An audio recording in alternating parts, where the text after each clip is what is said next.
다윗은 하나님 마음에 맞는 왕이었으며 성령에 감동된 시인이었습니다. 150편의 시편 중에 73편을 다윗이 썼습니다. 오늘 그 시편 110편도 다윗이 썼는데 그는 성령에 감동되어 장차 오실 메시아 곧 예수 그리스도를 미리 내다보았습니다. 이 시는 대표적인 메시아 시편입니다. 7절밖에 안 되는 이 짧은 시 속에 그리스도에 관한 말씀이 가득합니다. 이 시는 이렇게 시작합니다. 여호와께서 내 주에게 말씀하시기를 내가 네 원수들로 네 발판이 되게 하기까지 너는 내 오른쪽에 앉아있으라 하셨도다. 여러분 따라해 주시기 바랍니다. 여호와께서 내 주에게 말씀하시기를. 여기서 내 주는 누구를 가리키는 걸까요? 주는 종이 주인을 부를 때 쓰는 말입니다. 또는 한 나라의 주권자를 뜻합니다. 그런데 다윗은 이스라엘의 왕입니다. 왕정국가에서 주권자는 왕인데 그 주권자가 누군가를 자신의 죽은 주권자라고 부르고 있습니다. 다윗이 자신의 죽은 주권자로 부른 분은 누구일까요? 신약시대 예수님께서 바리새인들에게 이 질문을 하셨습니다. 너희는 그리스도에 대하여 어떻게 생각하느냐? 누구의 자손이냐? 구약 성경에는 그리스도께서 장차 다윗의 자손으로 나실 것이 여러 차례 예언되어 있습니다. 이를 너무나 잘 알고 있는 바리새인들은 당연하다는 듯이 대답했습니다. 다윗의 자손이니이다. 그러자 예수님께서 시편 110편 말씀을 인용하셔서 이렇게 말씀하십니다. 그러면 다윗이 성령에 감동되어 어찌 그리스도를 주라 칭하여 말하되 주께서 내 주께 이르시되 내가 네 원수를 네 발 아래 둘 때까지 내 우편에 앉아있으라 하셨도다 하였느냐. 다윗이 그리스도를 주라 칭하였은즉 어찌 그의 자손이 되겠느냐. 그럼 여러분 다윗이 성령에 감동되어 내 주라고 부른 분은 누굽니까? 바로 예수 그리스도입니다. 오순절날 성령 받은 베드로도 유대인들에게 이렇게 설교했습니다. 형제들아 내가 조상 다윗에 대하여 담대히 말할 수 있노니 다윗이 죽어 장사되어 그 묘가 오늘까지 우리 중에 있도다. 그는 선지자라 하나님이 이미 맹세하사 그 자손 중에서 한 사람을 그 위에 앉게 하리라 하심을 알고 미리 본 고로 그리스도의 부활을 말하되 그가 음부에 버림이 되지 않고 자기 육신이 썩음을 당하지 아니하리라 하시더니 이 예수를 하나님이 살리신지라 우리가 다 이 일의 증인이로다.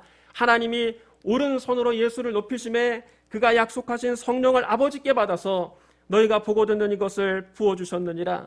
다윗은 하늘에 올라가지 못하였으나 친히 말하여 이르되 주께서 내 주에게 말씀하시기를 내가 네 원수로 네 발등상이 되게 하기까지 너는 내 우편에 앉아있으라 하셨도다 하였으니 그런즉 이스라엘 온 집은 확실히 알지니 너희가 십자가에 못 박은 이 예수를 하나님이 주와 그리스도가 되게 하셨느니라. 베드로도 시편 110편 말씀을 인용했습니다. 다윗은 죽어서 땅에 묻혔고 그의 무덤이 남아 있습니다. 다윗은 하나님께서 자기 후손 가운데 한 사람을 세워서 그의 왕위에 앉혀주시겠다고 약속하신 것을 알고 있었습니다. 그래서 그는 그리스도의 부활에 대해서 미리 내다보고 그분은 무덤에 버림을 당하지 않고 육신도 썩음을 당하지 않을 것이라고 말했습니다. 여러분 참으로 놀라운 일입니다. 다윗은 그리스도가 이 세상에 오시기 약 1000년 전 사람입니다. 그런데 그는 자기 후손으로 오실 그리스도는 자기보다 훨씬 크신 분이고 그 육체도 썩지 않고 부활하실 것을 미리 내다본 것입니다. 다윗은 성령에 감동되어 십자가에서 죽으시고 부활하실 예수님을 앞으로 내다보고 믿은 것입니다. 하나님께서 그 약속대로 예수님을 다시 살리셨습니다. 다윗은 하늘에 올라가지 못하였으나 예수님은 죽음을 이기시고 부활하셨으며 하늘로 올라가셨습니다. 그러므로 십자가에 못 박혀 죽으셨다가 부활하신 예수님이 우리의 주와 그리스도가 되시는 겁니다.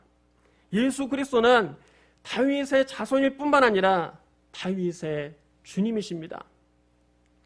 히브리서 1장에도 이렇게 기록되어 있습니다. 옛적에 선지자들을 통하여 여러 부분과 여러 모양으로 우리 조상들에게 말씀하신 하나님이 이 모든 날 마지막에는 아들을 통하여 우리에게 말씀하셨으니 이 아들을 만유의 상속자로 세우시고 또 그로 말미암아 모든 세계를 지으셨느니라. 이는 하나님의 영광의 광채시요 그 본체의 형상이시라. 그의 능력의 말씀으로 만물을 붙드시며 죄를 정결하게 하는 일을 하시고 높은 곳에 계신 지극히 크신 이의 우편에 앉으셨느니라. 그가 천사보다 훨씬 뛰어남은 그들보다 더욱 아름다운 이름을 기업으로 얻으심이니 하나님께서 어느 때에 천사 중 누구에게 너는 내 아들이라 오늘 내가 너를 낳았다 하셨으며 또다시 나는 그에게 아버지가 되고 그는 내게 아들이 되리라 하셨느냐. 어느 때에 천사 중 누구에게 내가 네 원수로 내 발등상이 되게 하기까지 너는 내 우편에 앉아있으라 하셨느냐.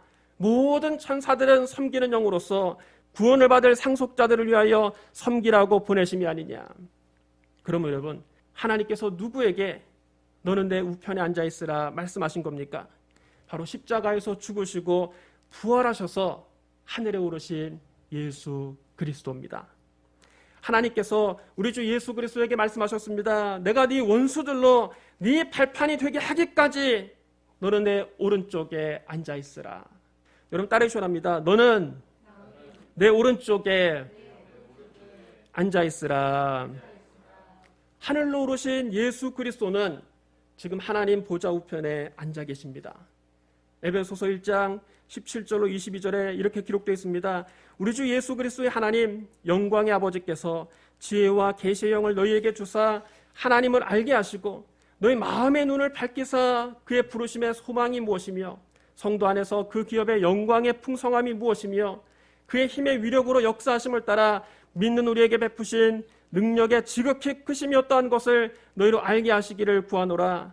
그의 능력이 그리스도 안에서 역사하사 죽은 자들 가운데서 다시 살리시고 하늘에서 자기 오른편에 앉히사 모든 통치와 권세와 능력과 주권과 이 세상뿐 아니라 오는 세상에 걷는 모든 이름 위에 뛰어나게 하시고 또 만물을 그의 발 아래 복종하게 하시고 그를 만물 위에 교회의 머리로 삼으셨느니라. 하나님의 능력이 그리스도 안에서 역사하사 죽은 자들 가운데서 그를 다시 살리시고 하늘에서 당신의 오른편에 앉히셨습니다. 히브리서 10장 11절로 14절에도 이렇게 말씀합니다. 제사장마다 매일 서서 섬기며 자주 같은 제사를 드리되 이 제사는 언제나 죄를 없게 하지 못하거니와 오직 그리스도는 죄를 위하여 한 영원한 제사를 드리시고 하나님 우편에 앉으사 그 후에 자기 원수들을 자기 발등상이 되게 하기까지 기다리시나니 그가 거룩하게 된 자들을 한 번의 제사로 영원히 온전하게 하셨느니라. 구약시대에는 사람이 죄를 범하면 흠없는 짐승을 잡아서 하나님께 속죄해야 합니다. 죄를 범한 사람은 자기의 신분에 따라서 숫송아지나 순염소나 암염소나 어린 암양 중에서 흠없는 것을 제물로 택해서 현관문 앞으로 끌고 와야 합니다. 그리고 희생제물 위에 손을 얹고 안수합니다. 자기의 모든 죄를 그 짐승에게 전가시키는 겁니다. 아무것도 모르는 짐승은 그저 눈만 껌뻑껌뻑 하고 있습니다. 죄를 지은 사람은 그 희생제물을 직접 잡아야 합니다. 자기 집에서 자식같이 기른 짐승을 죽여서 그 피를 양푼에 받고 배를 갈라서 내장에 기름을 떼어내고 두 콩팥을 떼어내야 됩니다. 자기 죄 때문에 아무 죄 없는 짐승이 이렇게 참혹하게 죽는 것을 보면서 죄가 얼마나 무서운 것인가를 스스로 깨닫고 회개하라는 뜻입니다. 왜 꼭 피를 흘리고 죽어야만 합니까? 하나님께서 처음 사람 아담에게 분명히 말씀하셨습니다. 동산 각종 나무 열매는 네가 임의로 먹되 선악을 알게 하는 나무 열매는 먹지 말라. 네가 먹는 날에는 반드시 죽으리라. 죄를 지으면 반드시 죽습니다. 죄의 싹은 사망입니다. 죄값은 죽음으로만 치를 수 있습니다. 그런데 피는 곧 생명을 의미합니다. 레위기 17장 11절에 이렇게 기록되어 있습니다. 육체의 생명은 피에 있습니다. 내가 이 피를 너희에게 주어 제단에 뿌려 너희의 생명을 위하여 속죄하게 하였나니 생명이 피에 있으므로 피가 죄를 속하느니라. 히브리서 9장 22절에도 이렇게 말씀합니다. 율법을 따라 거의 모든 물건이 피로써 정결하게 되나니 피 흘림이 없은즉 사함이 없느니라. 그래서 나의 죄를 대속하기 위해서 아무 죄가 없는 짐승이 대신 피를 흘리고 죽는 겁니다. 죄를 지은 사람이 짐승을 잡아서 그 피를 양푼에 받아서 제사장에게 갖다 주면 제사장은 그 피를 가지고 회막 안에 들어가서 손가락으로 피를 찍어 성소의 휘장 앞에 7번 뿌리고 향단불에 피를 바르고 나머지 피는 번제단 밑에 다 쏟아 부었습니다. 내장의 모든 기름은 두 콩팥과 함께 취해서 번제단 위에 올려놓고 불살랐습니다. 그 외에 남은 부분, 즉 가죽과 모든 고기와 머리와 정강이와 내장과 똥은 이스라엘 진영 바깥 재버리는 곳에 가져다가 거기서 불살랐습니다. 속죄제물 자체가 추악한 죄가 됐다고 생각했기 때문에 번제단에서 불태우지 않고 진영 밖에 나가서 불로 태워서 버리는 겁니다.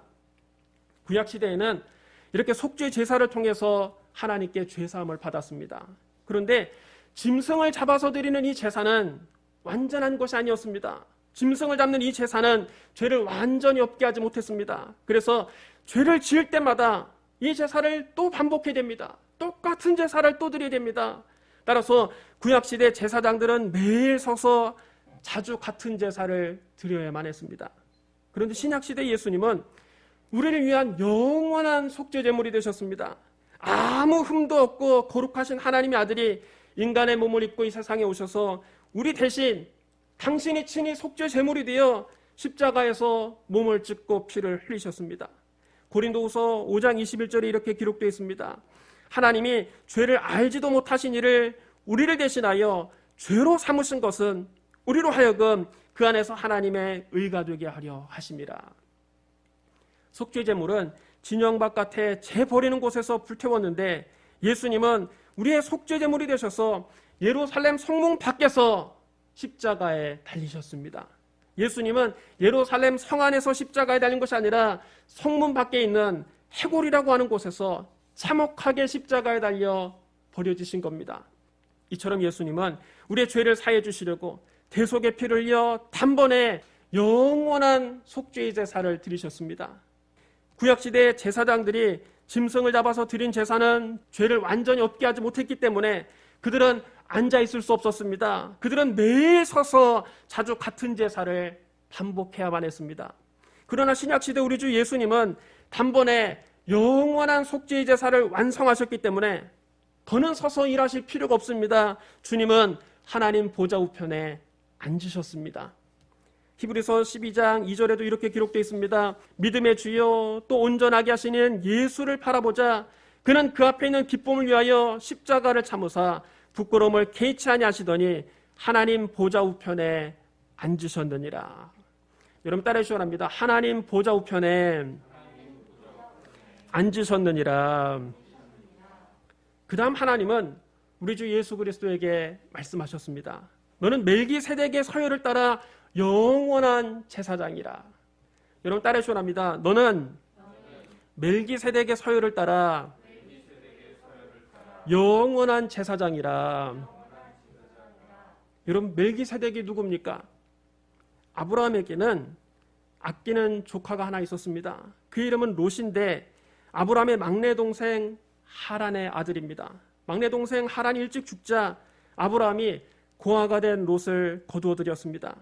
아브라함은 자식이 없었으므로 조카 롯을 자기 집에 데려다가 친아들처럼 키웠습니다. 그리고 어디를 가든지 그를 데리고 다녔습니다. 하나님의 은혜로 아브라함은 거부가 됐습니다. 거부가 된 아브라함은 조카 롯에게도 한몫 크게 떼어주었습니다.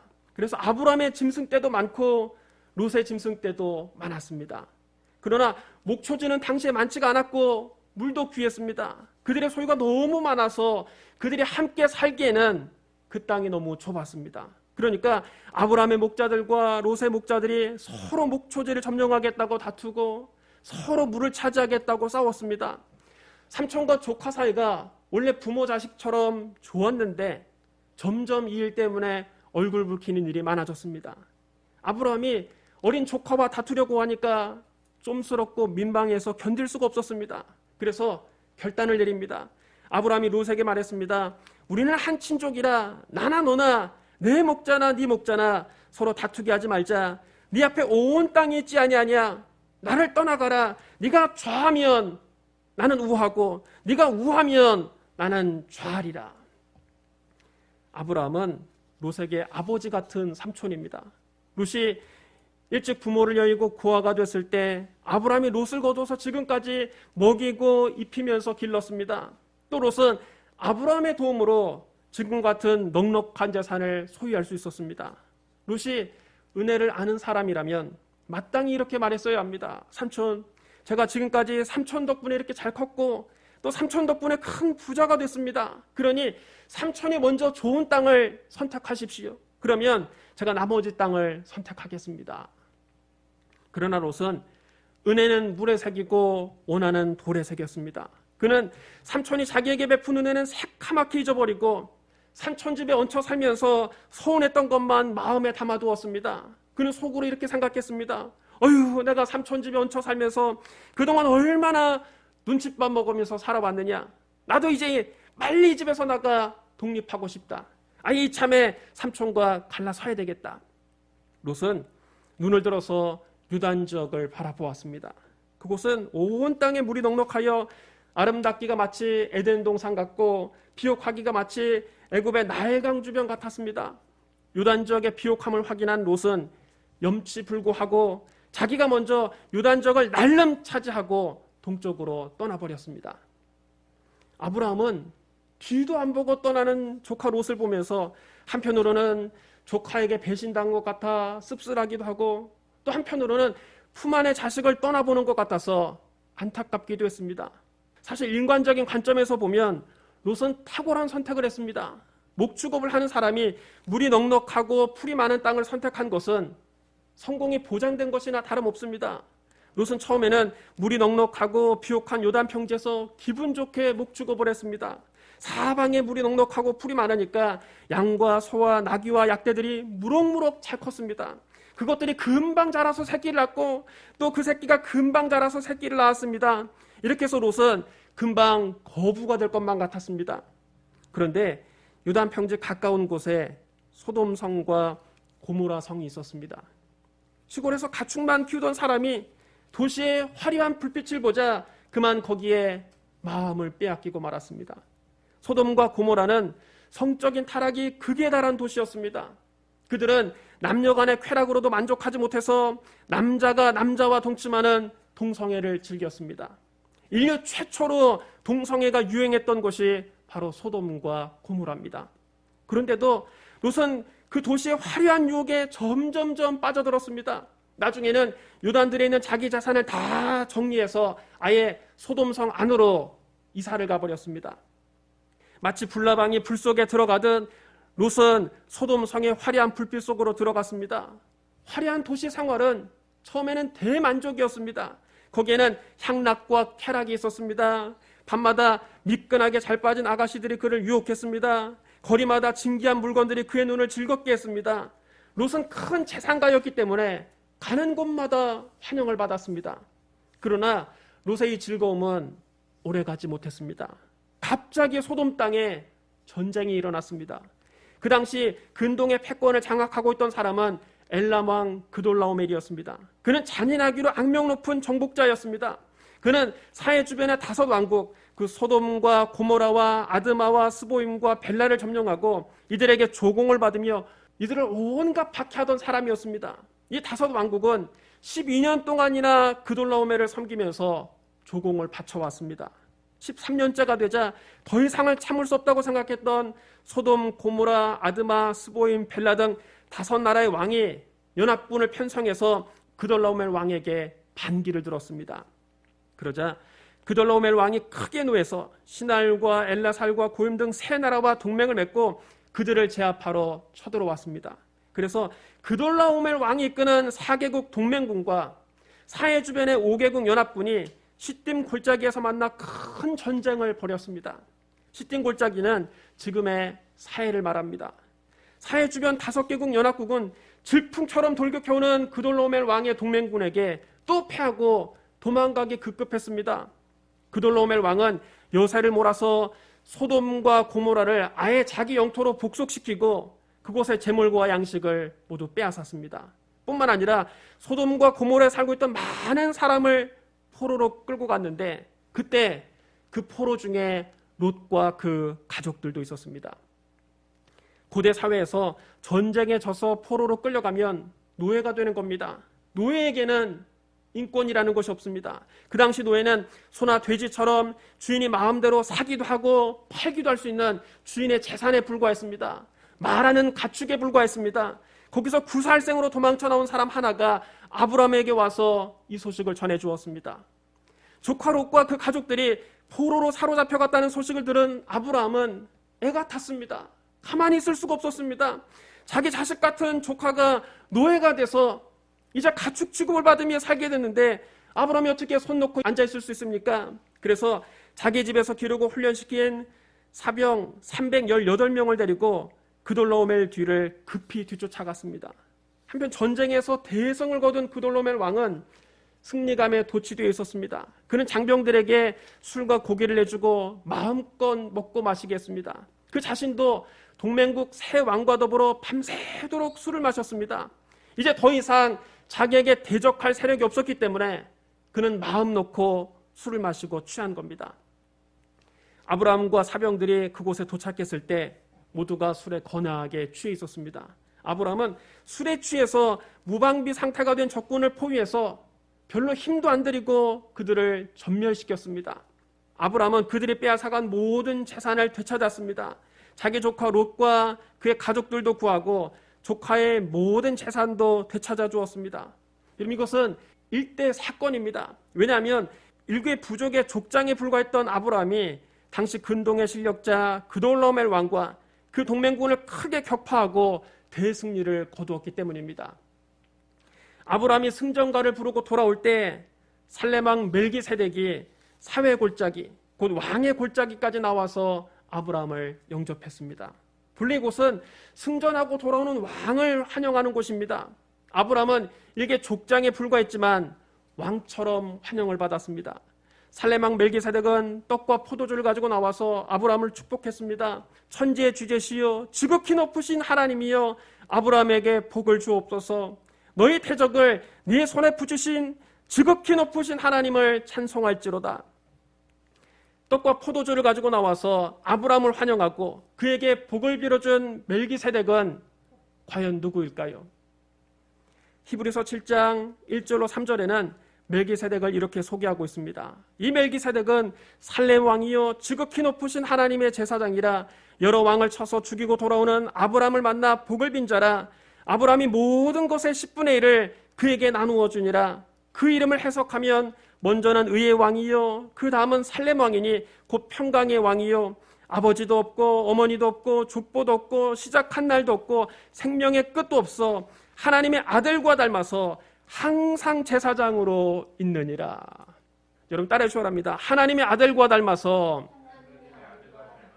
항상 제사장으로 있느니라. 멜기세덱은 지극히 높으신 하나님의 제사장입니다. 그가 얼마나 높은 분인가를 한번 생각해 보십시오. 우리 믿음의 조상 아브라함이 그의 축복을 받고 그에게 11조를 드렸습니다. 그 이름 멜기세덱은 의의 왕이라는 뜻입니다. 살렘 왕은 평강의 왕이라는 뜻입니다. 그는 아버지도 없고 어머니도 없고 족보도 없고 시작한 날도 없고 생명의 끝도 없고 하나님의 아들과 닮아서 항상 제사장으로 있다고 했습니다. 멜기세덱은 바로 하나님의 아들 예수 그리스도를 예표하는 인물입니다. 히브리서 5장 5절로 10절은 멜기세덱과 그리스도의 관계를 잘 설명해주고 있습니다. 또 이와 같이 그리스도께서 대제사장 되심도 스스로 영광을 취하심이 아니요 오직 말씀하시니가 그에게 이르시되 너는 내 아들이니 내가 오늘 너를 낳았다 하셨고 또 이와 같이 다른 데서 말씀하시되 네가 영원히 멜기세덱의 반차를 따르는 제사장이라 하셨으니 그는 육체에 계실 때에 자기를 죽음에서 능히 구원하실 이에게 심한 통곡과 눈물로 간구와 소원을 올렸고 그의 경건하심으로 말미암아 들으심을 얻었느니라. 그가 아들이시면서도 받으신 고난으로 순종함을 배워서 온전하게 되셨은즉 자기에게 순종하는 모든 자에게 영원한 구원의 근원이 되시고 하나님께 멜기세덱의 반차를 따른 대제사장이라 칭하심을 받으셨느니라. 여러분 따라해 주랍니다. 그리스도는 멜기세덱의 반차를 따르는 대제사장이십니다. 그러므로 구약의 대제사장 멜기세덱은 우리의 영원한 대제사장 예수 그리스도의 모형입니다. 그러면 멜기세덱이 가지고 나온 떡과 포도주는 무엇일까요? 그것은 두말할 필요 없이 예수님께서 우리에게 베풀어 주시는 성찬을 의미하는 것입니다. 예수님은 십자가를 지시기 전날 밤 제자들과 마지막 만찬을 가지셨습니다. 그들이 먹을 때 예수님께서 떡을 가지사 축복하시고 떼어 제자들에게 나눠주시며 말씀하셨습니다. 받아서 먹어라. 이것은 내 몸이니라. 또 잔을 가지사 감사 기도를 하시고 그들에게 주시며 말씀하셨습니다. 너희가 다 이것을 마시라. 이것은 죄사함을 얻게 하려고 많은 사람을 위하여 흘리는 바 나의 피 곧 언약의 피니라. 성찬의 떡은 우리를 구원하기 위해 십자가에서 찢기신 그리스도의 몸을 상징합니다. 성찬의 포도주는 우리에게 죄사함을 얻게 하기 위해 십자가에 설리신 그리스도의 피를 의미합니다. 그러므로 떡과 포도주는 예수님의 십자가 대속의 은총을 의미하는 것입니다. 물론 우리가 예수 그리스도를 믿고 나올 때 예수님은 떡과 포도주를 가지고 나오셔서 우리를 환영하십니다. 떡과 포도주는 우리에게 영원한 언약이 됩니다. 이것은 예수 그리스도의 피로 맺은 언약이기 때문에 영원히 변할 수 없습니다. 주님은 말씀하셨습니다. 내가 진실로 진실로 너희에게 이르노니 인자의 살을 먹지 아니하고 인자의 피를 마시지 아니하면 너희 속에 생명이 없느니라. 내 살을 먹고 내 피를 마시는 자는 영상을 가졌고 마지막 날에 내가 그를 다시 살리리니 내 살은 참된 양식이요 내 피는 참된 음료로다. 내 살을 먹고 내 피를 마시는 자는 내 안에 거하고 나도 그의 안에 거하나니 살아계신 아버지께서 나를 보내심에 내가 아버지로 말미암아 사는 것 같이 나를 먹는 그 사람도 나로 말미암아 살리라. 십자가에서 몸을 찢고 피를 흘리신 예수 그리스도를 구주로 믿고 성찬에 참여하는 사람은 이미 영상을 가졌고 마지막 날에 주님께서 다시 살려주십니다. 부활하신 예수님께서 영원히 사시는 것처럼 예수 그리스도를 구주로 믿는 사람은 그리스도로 말미암아 영원히 살게 됩니다. 끝으로 다윗은 그리스도의 영원한 승리를 노래했습니다. 5절부터 여러분 7절을 보십시오. 시편 110편 5절부터 7절 말씀을 보십시오. 주의 오른쪽에 계신 주께서 그의 노하시는 날에 왕들을 쳐서 깨뜨리실 것이라. 문나라를 심판하여 시체로 가득하게 하시고 여러 나라의 머리를 쳐서 깨뜨리시며 길가의 시냇물을 마심으로 그의 머리를 드시리로다. 이는 장차 그리스도께서 심판주로 오셔서 문나라를 심판하실 모습을 노래한 것입니다. 요한계시록 19장 11절로 21절에 이렇게 기록되어 있습니다.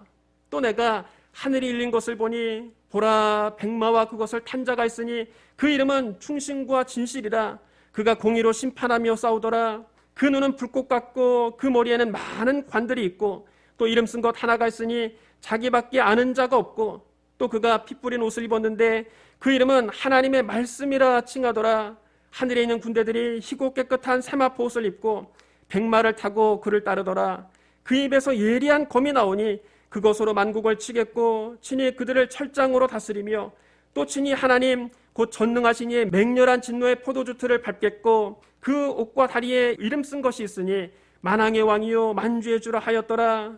또 내가 보니 한 천사가 태양 안에 서서 공중에 나는 모든 새를 향하여 큰 음성으로 외쳐 이르되 와서 하나님의 큰 잔치에 모여 왕들의 살과 장군들의 살과 장사들의 살과 말들과 그것들을 탄 자들의 살과 자유인들이나 종들이나 작은 자나 큰 자나 모든 자의 살을 먹으라 하더라.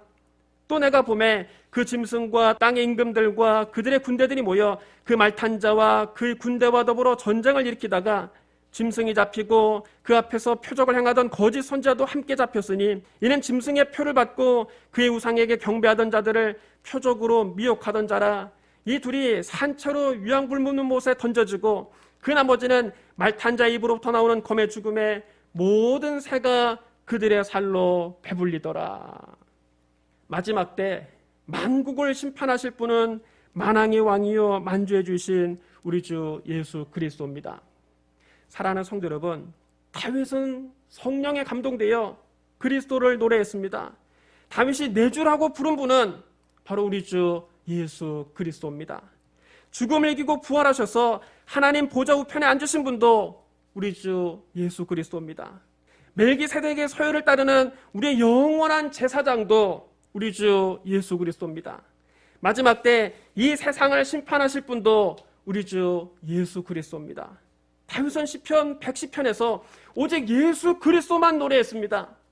우리의 찬미 제목도 오직 예수 그리스도뿐입니다.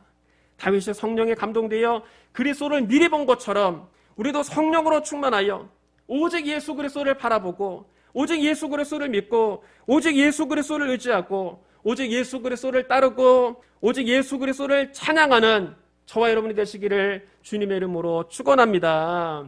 우리 기도하겠습니다. 사랑과 은혜가 풍성하신 하나님 아버지, 우리에게 예수 그리스도를 보내주시니 감사합니다.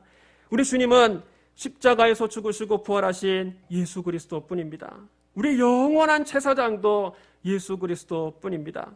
주님께서 십자가에 못 박혀 죽으시고 장사한 지 사흘 만에 죽은 자 가운데서 다시 살아나시며 하늘에 오르사 전능하신 하나님 우편에 앉아 계시다가 장차 산자와 죽은 자를 심판하러 오실 것을 믿습니다.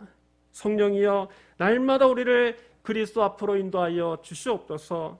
예수님 이름으로 축복하며 기도드리옵나이다. 아멘.